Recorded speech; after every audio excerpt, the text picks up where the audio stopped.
Let me tell you something strange about the people who just can't let go. The ones still replaying a conversation from 3 years ago. The ones who keep screenshots they'll never show anyone. The ones who know they should move on from that relationship, that friend, that mistake. But when they try, it feels like ripping out a piece of themselves. They say they're over it, but they still check the profile. They say it's in the past, but their chest tightens every time something reminds them. They say, I've moved on, but the past is still living rent-free in their head.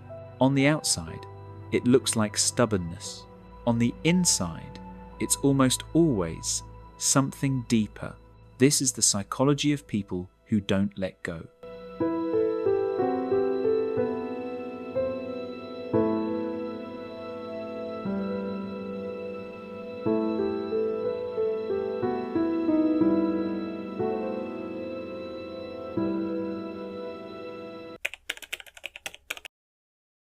Because here's the first truth. Not letting go is rarely about what happened. It's about what it meant. Two people can experience the same breakup, the same betrayal, the same failure. One feels the pain, grieves, heals, and eventually moves on. The other feels it and then keeps feeling it. They carry it like a stone in their pocket, touching it every day to make sure it's still there. Why? Because for some people, letting go feels more dangerous than holding on. Let's start where it usually begins. The past. A lot of people who struggle to let go didn't grow up in environments where closure existed. Maybe they grew up in households where arguments never really ended, they just went quiet. No one apologized. No one said, here's what happened and here's how we fix it. Things would explode. Then the next day, everyone acted like nothing happened. The child learns nothing is really resolved. Feelings get buried, not healed. Words hang in the air like ghosts. So they start holding on to everything inside their own mind because no one is helping them make sense of it. They store every hurt because no one is showing them how to process it. Fast forward to adulthood. Now, when something painful happens, their brain doesn't know how to finish the story. There's no emotional period at the end of the sentence. So the experience just loops. They replay conversations in the shower. They rewrite what they wish they had said. They rehearse confrontations that will never happen. They're not dramatic. They're trying desperately to give themselves the closure they never learned how to create. Some people also grow up in unstable environments where everything feels temporary. People leave. Money disappears. Promises break. Good moments end too fast. So when something good finally shows up, a relationship, a friendship, a dream, a role, a version of themselves they cling hard, they don't just like it. They build their identity around it. That was the only time I felt loved. That was the only place I felt like I belonged. That was the only version of me I actually liked. So when that chapter ends, letting go doesn't feel like closing a door. It feels like losing oxygen. They're not just missing the person or the situation. They're missing who they got to be in it. And that's why the memory becomes sacred. They revisit the good times, not because they're naive, but because those moments remind them, I was happy once. I was chosen once. I was enough once. Letting go of that feels like admitting they may never feel that again. There's also something else at play. Control. Humans hate uncertainty. Some people fear it so much that they'd rather hold on to a painful known than risk an unknown future. The past, even when it hurts, is predictable. You know how the story goes. You know the lines, the scenes, the characters. The future? The future is a blank page. For people who don't let go, that blank page is terrifying. So they keep rereading the old chapter. Not because it's good, but because at least they know every twist. Some of them also carry a deep belief. If I let go, I'm saying it didn't matter. They worry that if they stop being angry about what happened, they're forgiving something unforgivable. If they stop grieving, it means the person they lost wasn't important. If they stop thinking about it, they're betraying their own pain. So they hold on as a way of honoring what they went through. I'm still mad becomes I still care. I still hurt becomes it really was that serious. I still miss you becomes you really meant something to me.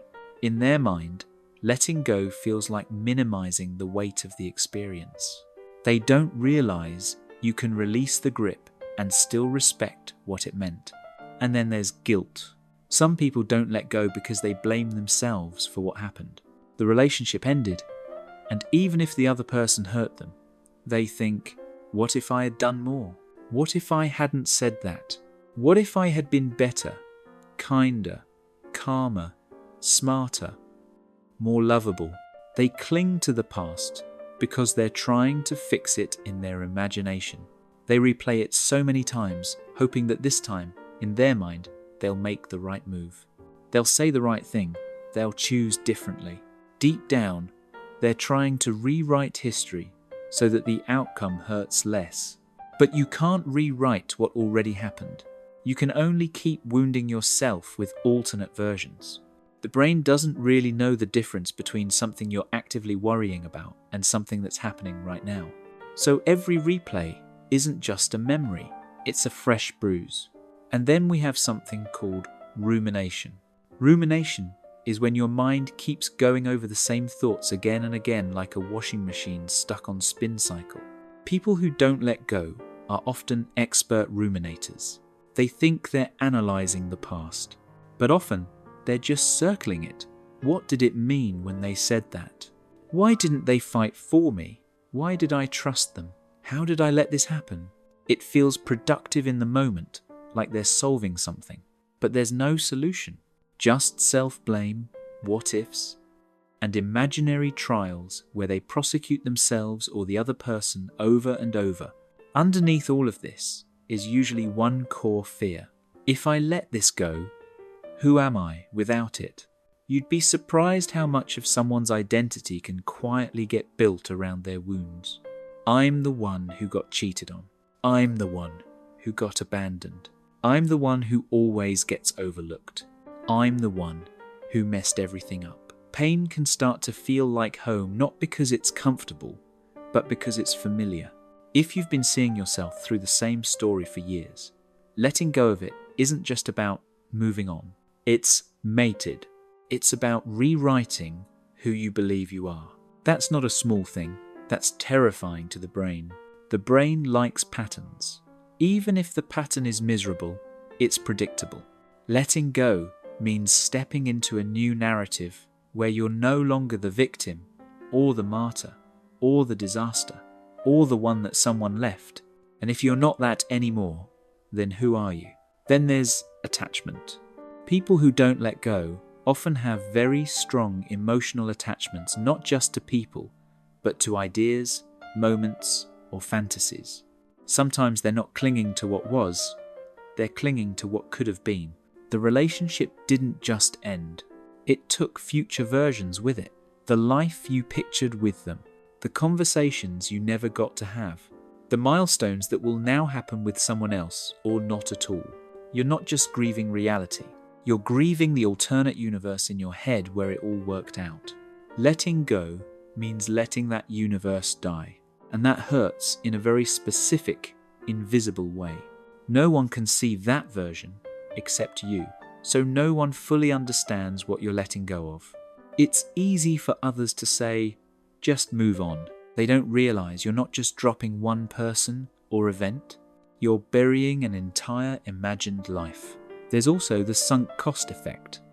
In economics, sunk cost is when you've invested so much into something that you feel like you have to keep going, even if it's bad for you, just so it doesn't go to waste.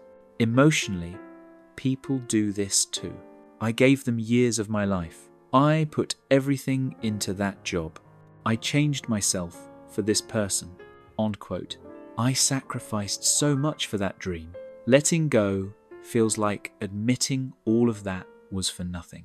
So instead of walking away, they stay attached to the memory, to the anger, to the resentment, to the hope.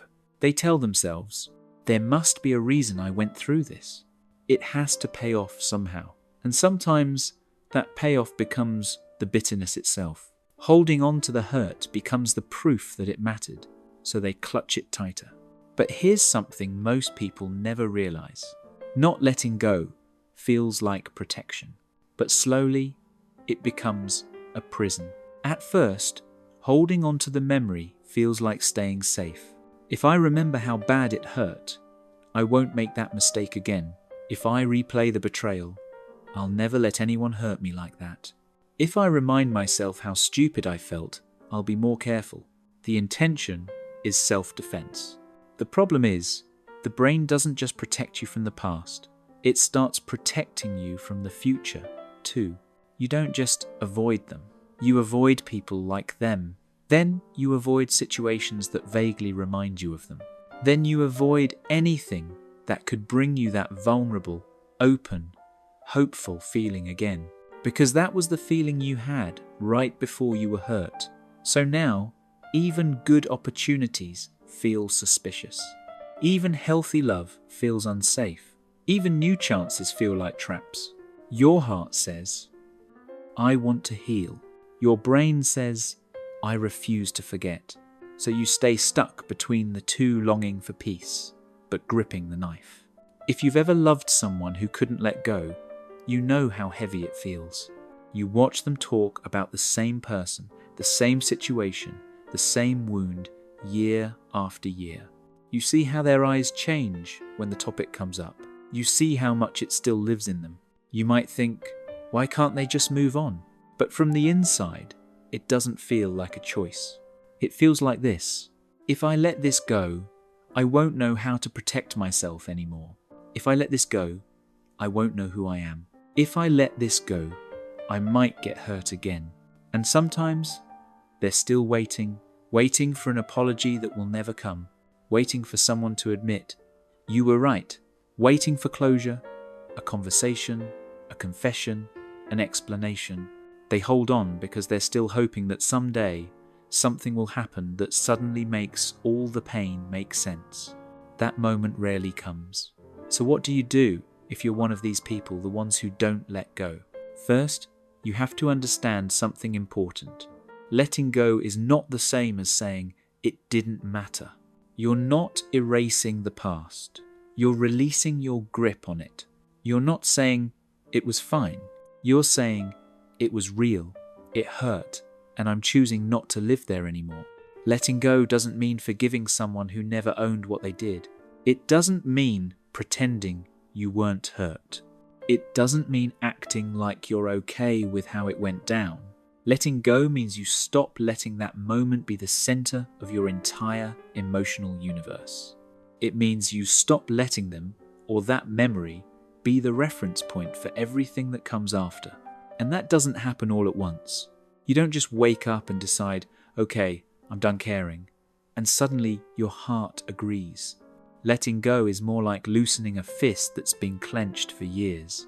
You might start by doing things differently in small ways. Instead of checking their page every day, you stretch it to every few days. Then, once a week, then you stop searching their name and let the silence sit there.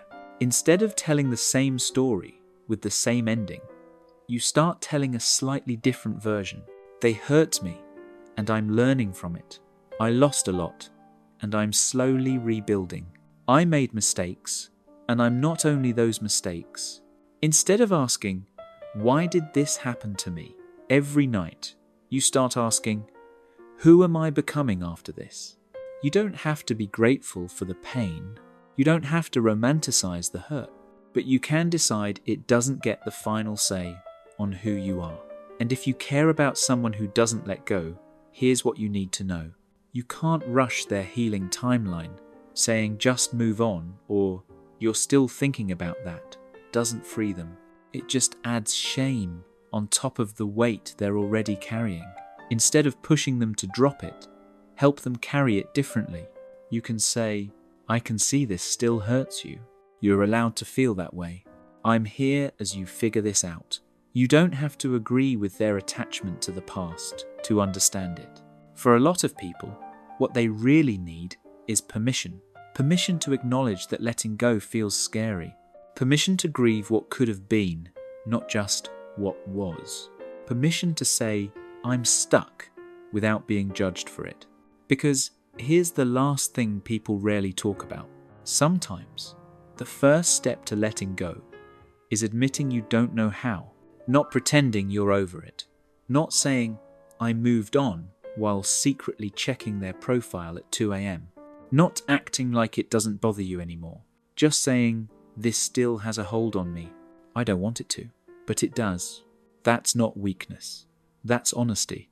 Your brain can't release what you're still pretending you're not holding. You don't have to stop caring overnight. You don't have to stop missing them tomorrow. You don't have to magically stop being angry immediately, but you can start shifting one thing. You can stop letting your pain be the only story you tell about yourself. You were hurt. You lost something. You made mistakes. Someone broke your trust. All of that is true, but it's not the only true thing. You are also still here, still capable of new joy, new love, new chances, new versions of yourself that the past hasn't met yet. The psychology of people who don't let go isn't about being weak or dramatic. It's about being human in a world where endings rarely feel fair or clean.